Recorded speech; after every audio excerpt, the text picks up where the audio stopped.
So hello everyone. GCC Gurukul के सभी member वासियों की तरफ से आप सभी को जोहार, अभिनंदन भी करती।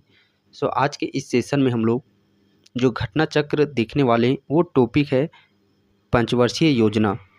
और जीसीसी के साथ साथ यदि हम लोग बात करते हैं स्पेशल जीसीसी सीजीएल के साथ साथ जो भी इसके इक्विवेलेंट में जो ग्रेजुएशन लेवल के एग्जामिनेशन है झारखंड दरोगा विशेष तौर पर, तो इन सभी एग्जामिनेशन के लिए ये बहुत ही समझिए कि पसंदीदा टॉपिक है जीसीसी का पंचवर्षीय योजना। यहाँ से आप लोग का एक प्रश्न पूछा ही जाता है। इससे पहले ऑलरेडी आप लोग का जो साइंस का सेक्शन है, साथ ही साथ जो और एक बहुत ही पसंदीदा टॉपिक पंचायती राज व्यवस्था, उसका ऑलरेडी आप लोग को घटना चक्र के तहत इन सभी प्रीवियस प्रश्नों का आप लोग को करा दिया गया है। यदि आप उन वीडियोस को नहीं देखें तो लिंक डिस्क्रिप्शन बॉक्स पे, अन्यथा आप प्लेलिस्ट सेक्शन पे विजिट कर सकती हैं।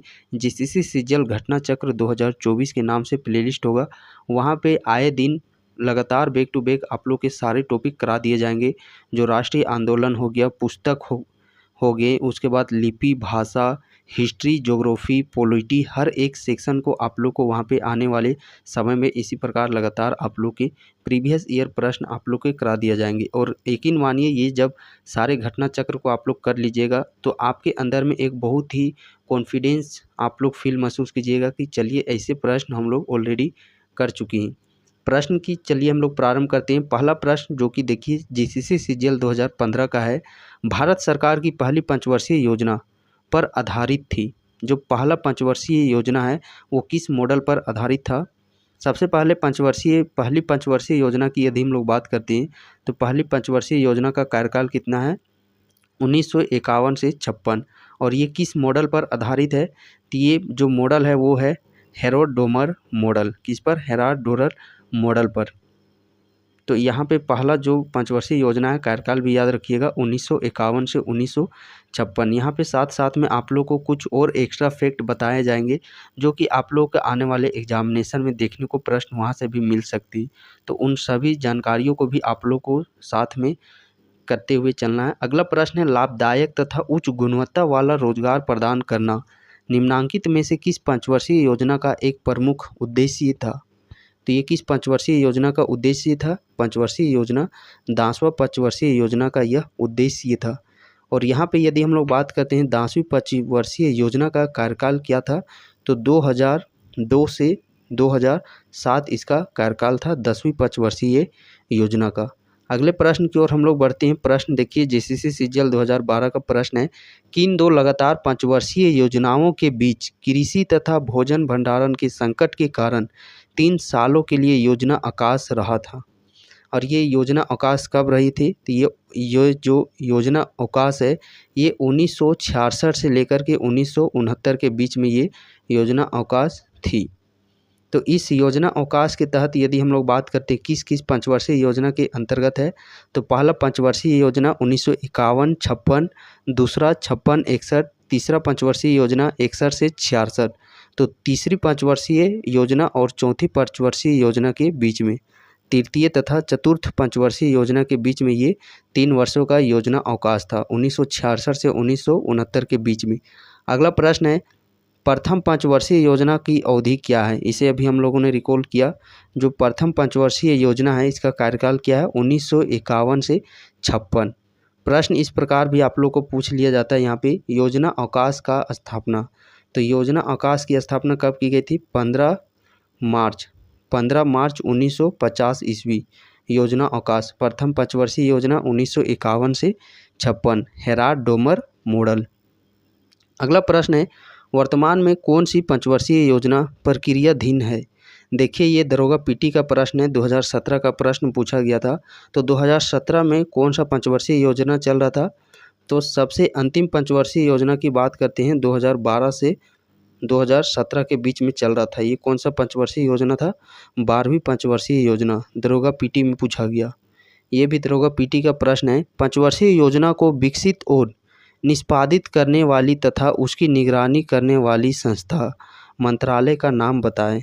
तो किस मंत्रालय के द्वारा इसका निगरानी है जो कि वो किया जाता है? मंत्रालय है नीति आयोग। किसके द्वारा?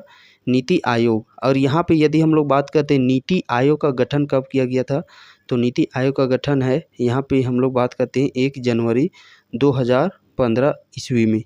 ये वर्तमान समय में नीति आयोग के द्वारा इसका निगरानी किया जाता है। अगला प्रश्न है, भारत में पहली पंचवर्षीय योजना किस कालखंड में चलाई गई थी?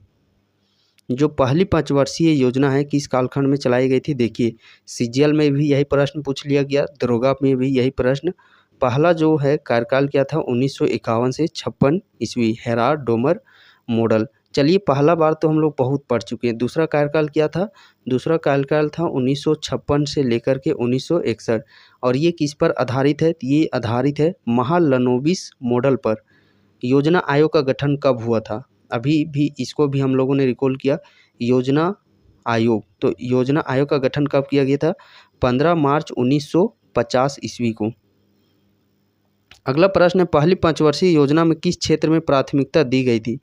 जो पहली पंचवर्षीय योजना है इसमें किसमें आप लोगों को प्राथमिकता दी गई थी? पहली पंचवर्षीय योजना के दौरान यदि हम लोग बात करते हैं तो पहली पंचवर्षीय योजना में जो जोर दिया गया था वो दिया गया था कृषि क्षेत्र में। दूसरा पंचवर्षीय योजना में उद्योग क्षेत्र में जोर दिया गया था।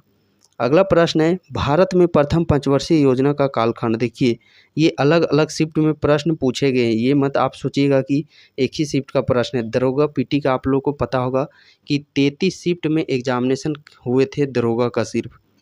तो बहुत सारे ऐसे प्रश्न जो कि बार बार प्रश्न पूछ लिए गए हैं, उनको यहाँ पे उन प्रश्नों को लिया भी नहीं गया है। अगला प्रश्न है, भारत सरकार के निर्णय के अनुसार पंचवर्षीय योजना कब से बंद हो रही है? तो पंचवर्षीय योजना कब से बंद हुई थी? अंतिम पंचवर्षीय योजना जो चला था 12वीं पंचवर्षीय योजना 2012 से 17, तो फाइनली 2017 में पंचवर्षीय योजना समाप्त हो गया। अगला प्रश्न है, नीति आयोग के अध्यक्ष कौन होते हैं? नीति आयोग जिसकी गठन कब की गई थी? 1 जनवरी 2015 ईस्वी को। और इसके अध्यक्ष कौन होते हैं? तो इसके अध्यक्ष होते हैं प्रधानमंत्री। अगला प्रश्न है, किस योजना के दौरान कृषि उत्पादन में नकारात्मक वृद्धि हुई थी? किस पंचवर्षीय योजना के दौरान कृषि क्षेत्र में नकारात्मक वृद्धि हम लोग को यहाँ पे देखने को मिली थी? तो यदि हम लोग बात करते हैं वो पंचवर्षीय योजना, तो वो कौन सा पंचवर्षीय योजना है जहाँ पे कृषि क्षेत्र में नेगेटिविटी हम लोग को देखने को मिला था?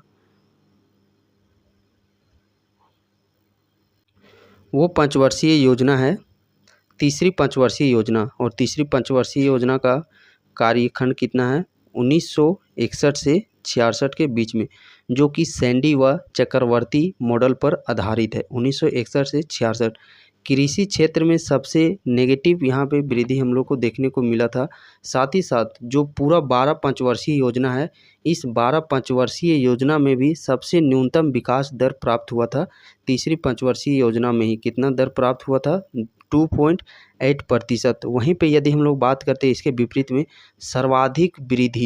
सर्वाधिक वृद्धि किस पंचवर्षीय योजना के दौरान हम लोग को देखने को मिला था? तो जो सर्वाधिक वृद्धि था वो 11वीं पंचवर्षीय योजना के दौरान 8.3% यहाँ पे वृद्धि, जो कि सर्वाधिक वृद्धि 12वें पंचवर्षीय योजना में से सर्वाधिक वृद्धि 11वीं पंचवर्षीय योजना में, और सबसे कम वृद्धि जो कि तीसरी पंचवर्षीय योजना में। प्रतिशत याद रख लीजिएगा, सबसे कम वृद्धि 2.8 तीसरी पंचवर्षीय योजना में, सर्वाधिक वृद्धि 11वीं पंचवर्षीय योजना में 8.3।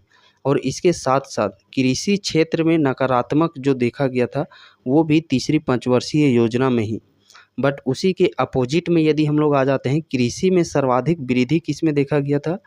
तो नकारात्मक तो देखा गया था तीसरी पंचवर्षीय योजना में, बट कृषि में जो वृद्धि सर्वाधिक देखा गया था वो 8वीं पंचवर्षीय योजना के दौरान। और सर्वाधिक वृद्धि जो हम लोग 11वीं पंचवर्षीय योजना पढ़े, दूसरा नंबर पे कौन सा आ जाता है? दूसरा नंबर पे आ जाता है 10वीं पंचवर्षीय योजना। और इस 10वीं पंचवर्षीय योजना में जो वृद्धि दर था वो कितना था? 7.6। वही वाला बात हो गया यहाँ पे, जब 11वीं पंचवर्षीय योजना ऑप्शन में नहीं रहेगा, सर्वाधिक विकास दर प्राप्त वाला में यदि 11वीं पंचवर्षीय ऑप्शन में नहीं रहेगा, तो उस केस में फिर हम लोग को टिक आउट करना है 10वीं पंचवर्षीय योजना को। अगला प्रश्न है, 10वीं पंचवर्षीय योजना की अवधि थी। तो 10वीं पंचवर्षीय योजना की अवधि कितनी है? 2002 से 7 ईस्वी। यहाँ पे चलिए हम लोग सारे पंचवर्षीय योजना का आप लोग यहाँ पे रिकॉल कर लीजिएगा।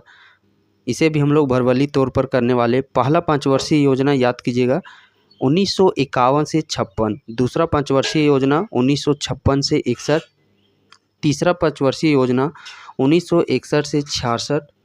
चलिए इसे हम लोग यहाँ पे रिटेन बेस ही पढ़ लेते हैं, वो थोड़ा अच्छा होगा हमारे लिए। सबसे पहला पंचवर्षीय योजना है 1951 से लेकर के 56 के बीच में, दूसरा पंचवर्षीय योजना 56 से 61, तीसरा पंचवर्षीय योजना 61 से 66। उसके बाद यहाँ पे 3 वर्षों का हम लोग का योजना अवकाश देखा गया 66 से लेकर के 69 के बीच में। उसके बाद पुनः पंचवर्षीय योजना हमारा आता है 69 से 74। कितना? 69 से 74। ये हमारा पुनः 69 से 74 के बाद फिर हम लोग देखते हैं 74 से 78, 1974 से 78। और ये कौन सा पंचवर्षीय योजना आप लोग का? 74 से 78, ये 5वीं पंचवर्षीय योजना। प्रश्न यहाँ पे इस प्रकार भी पूछा जाता है कि वैसा कौन सा पंचवर्षीय योजना है जो कि 4 वर्षों तक ही चला था? तो 5वां पंचवर्षीय योजना ही है जो कि सिर्फ 4 वर्षों तक ही चला था। उसके बाद पुनः यहाँ पे हम लोग को योजना अवकाश 1 वर्ष का देखने को मिलता है 1979 से 80 के बीच में। उसके बाद फिर से पंचवर्षीय योजना हम लोग का आ जाता है 80 से 85। कितना? 80 से 85। 80 से 85 के बाद फिर हम लोग देखते हैं 85 से 90। फिर 2 वर्षों का योजना अवकाश हम लोग को यहाँ पे देखने को मिलता है जो कि 1990 से 92। ये जो ब्लू वाले आसमानी, ये आप लोग का योजना अवकाश 90 से 92 चला। उसके बाद फिर हम लोग का पंचवर्षीय योजना यहाँ पे बात करते हैं 92 से 97। यहाँ पे लगातार बिना योजना अवकाश का देखने को मिला 1992 से 97। फिर 1997 से ये चला हम लोग का 2002 तक। 2 के बाद ये फिर चला 2 से 7, 02 से 7, और 7 से 7, 5, 12, 12 और 12 से फिर 17। तो इस प्रकार हम लोग के ये 12 5 वर्षीय योजना का कार्यकाल हो गया। अवधि से रिलेटेड काफ़ी प्रश्न पूछे जाते हैं और मॉडल में सिर्फ 2 याद रख लीजिएगा। जो पहला पंचवर्षीय योजना वो मॉडल है हेराल्ड डोमर, दूसरा पंचवर्षीय योजना महालनोबिस मॉडल। और जो सिर्फ 4 वर्षों तक चला वो कौन सा पंचवर्षीय योजना था? 5वीं पंचवर्षीय योजना था जो कि सिर्फ 4 वर्षों तक चला। इतना सारे तो हम लोग पढ़ लिए, और भी एक जो कि बहुत ही इम्पोर्टेंट प्रश्न है। पंचवर्षीय योजना पढ़ रहे हैं, चलिए ठीक है। जैसे हम लोग स्रोत पढ़ते हैं संविधान में कि ये स्रोत किस देश से लिया गया, तो पंचवर्षीय योजना किस देश से लिया गया है? पंचवर्षीय योजना है ये आप लोग का रूस से लिया गया है। कहाँ से? रूस कहने का तात्पर्य है सोवियत संघ से लिया गया है। ये भी प्रश्न आप लोग का पूछा जाता है कि पंचवर्षीय योजना किस देश से लिया गया है? तो रूस देश, सोवियत संघ से ये लिया गया। चलिए हम लोग यहाँ पे कृषि से रिलेटेड एक प्रश्न पूछे जाते हैं जिसमें कि काफ़ी आप लोग को कन्फ्यूजन देखने को मिलेगा यदि ये चीज़ आप लोग सॉर्ट आउट नहीं कीजिएगा तो। देखिए हरित क्रांति से प्रश्न भी आप लोग देखे होंगे, बहुत सारे प्रैक्टिस सेट हो गया या फिर प्रीवियस ईयर एग्जाम में पूछा जाता है। तो हरित क्रांति जो कि शुरुआत 1966 ईस्वी में इसका शुरुआत भारत में किया गया था। यहाँ पे 3 तरीके से प्रश्न पूछे जाते हैं। सबसे पहले प्रश्न पूछेगा कि हरित क्रांति में किस फसल पर ज़्यादा जोर दिया गया? तो हरित क्रांति के दौरान सर्वाधिक जोर दिया गया गेहूँ फसल पर। उसके बाद हरित क्रांति जो शब्द है, ये शब्द किसके द्वारा दिया गया? तो हरित क्रांति जो शब्द के प्रतिपादक है वो हैं विलियम गार्ड।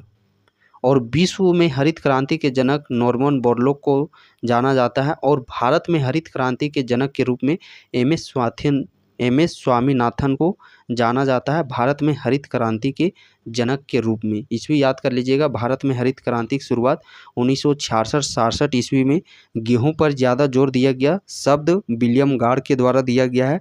विश्व में जनक नॉर्मन बोरलॉग और भारत में जनक एम.एस. स्वामीनाथन। बाकी चलिए इसका जो कंप्लीट पीडीएफ यदि आप लोग चाहते हैं क्विक रिवीजन के तौर पर, सो लिंक आप लोग को एप्लीकेशन का डिस्क्रिप्शन बॉक्स में मिल जाएगा। जेसीसी गुरुकुल का ऐप आप लोग डाउनलोड कर लीजिए, वहां से आप लोग इसके पीडीएफ को लोड करके क्विक रिवीजन के तौर पर आप लोग रिवीजन कर दे सकते हैं।